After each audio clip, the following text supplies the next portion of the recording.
In this sublesson, we are going to learn about how to perform configuration backups and restoration. That is, how we are going to manage the configuration on the Cisco UCS servers.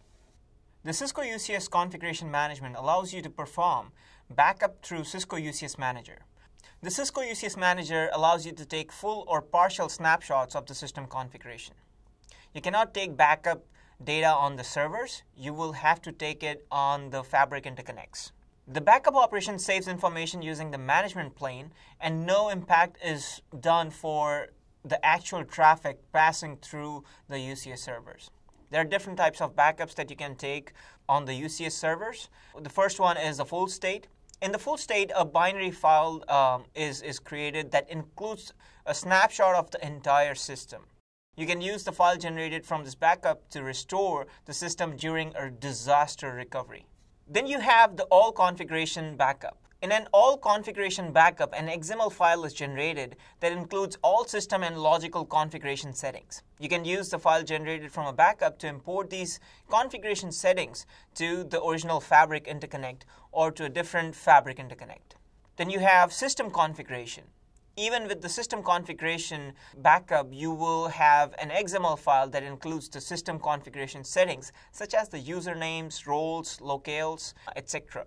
You can use the file generated from this backup to import these configuration settings to the original Fabric interconnect or to a different Fabric interconnect if you're replacing an existing one. Logical configuration.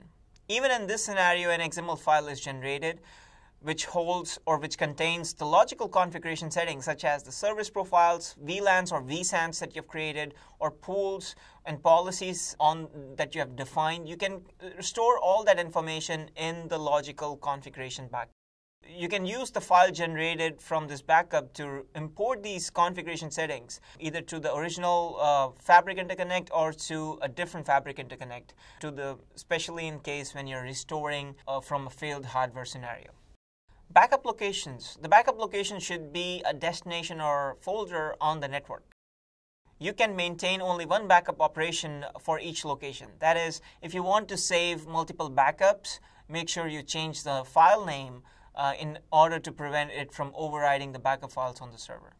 Encryption. All the full state backups are encrypted to protect sensitive information such as passwords or any other sensitive information and not export that information in a clear text format. Schedules. You can create a backup operation in advance and leave it in admin disabled state. Unless the state of the backup operation is enabled, the backup is not going to be performed. So make sure when you're running backups, the backup operations that you have defined are in enabled state. System restore. You can use the system restore for disaster recovery. You can restore a system configuration from any full state backup that you have performed. If you are replacing an existing hardware and you want to perform the restore on a different system, make sure you're using the same or similar system configuration and hardware while performing the restore. If the hardware configurations, the versions do not match, you might run into problems. Restoring configuration for Fabric interconnect. It is recommended to use full state backup to restore a system with the same version. To avoid issues with the vSAN or VLAN configurations, it is recommended to restore the backup on Fabric interconnect that was primary at the time of the backup. When you're performing restoration of the Fabric interconnect, there are a few pieces of information that you need to get before you restore the system.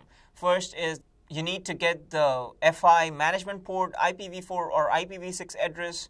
You need to have your default IPv4 or IPv6 address, backup server address and authentication credentials so that you know where you need to restore the configuration from, and a fully qualified name to restore a full state backup file.